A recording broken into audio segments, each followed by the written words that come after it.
Hey, so I want to talk about Uber Equilibrium, and this is to respond to one of the questions posted on a previous video.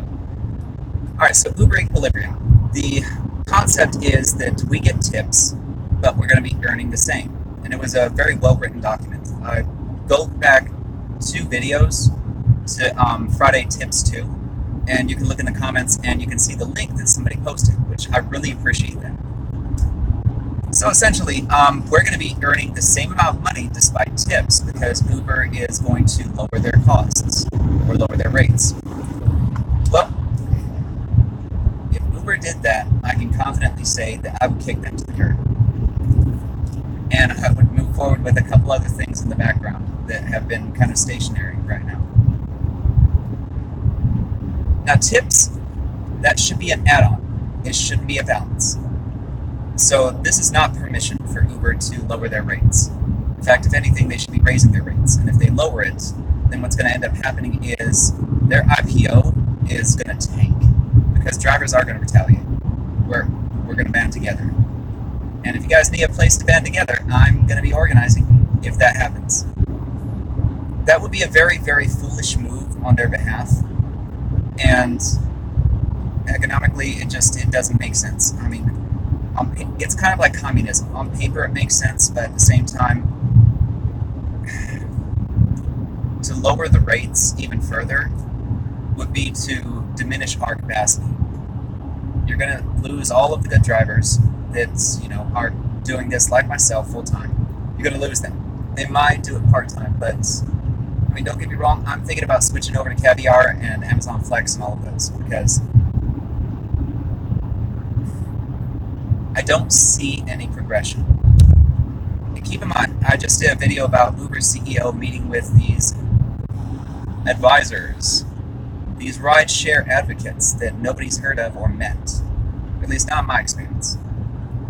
And I need to go to some of these AA meetings for ride-share drivers because I want to make sure that I'm not missing anything. And I need to speak with them about some of the concepts going down and some of the plans in place. Because I will admit, the Teamsters, they're a major threat.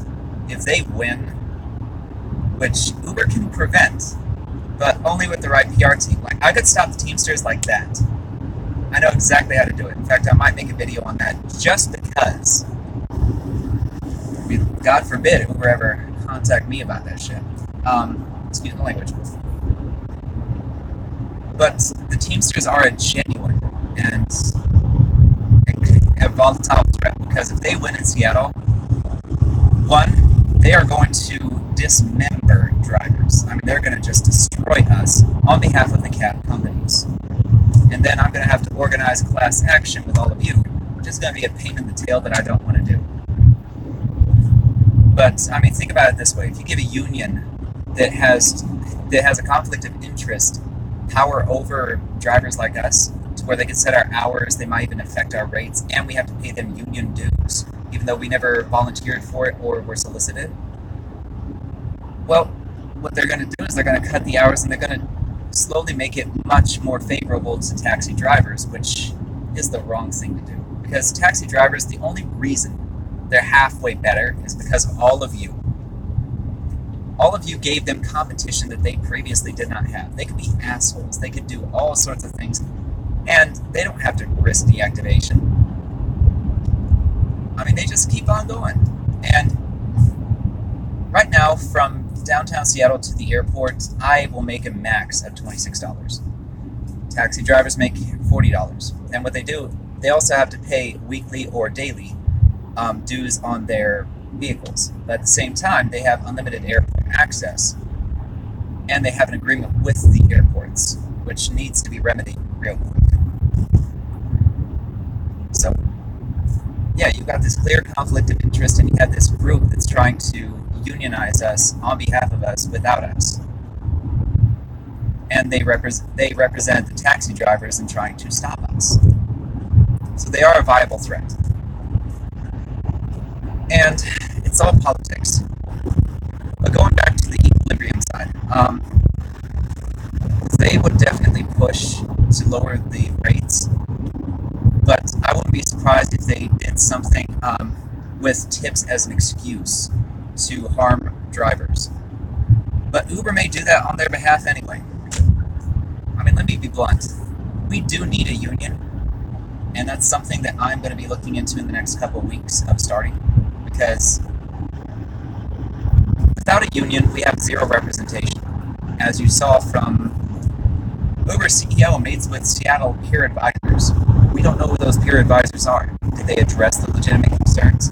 Did anybody bring up a workable solution? Or did they just complain and then say, okay, Uber, well, you have the information now. Go do the right thing, like they've ever done it before.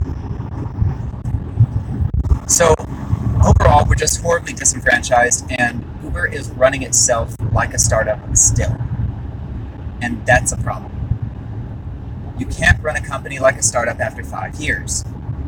It's not sustainable. So I'm genuinely concerned about all of this. I mean, it's a PR move, and if I were in Uber's shoes, I probably would have done that PR move, but at the same time, I would have had the sense to do a follow-up, and they have not. We'll see if they do, but I highly doubt it, because right now they've done just enough to pacify drivers. I mean, I hope I'm wrong. I hope to hell I'm wrong. I don't see that being the case, but I hope I'm wrong. We'll know in the next 30 to 60 days. Anyway, folks, drive safe, subscribe, talk to you soon.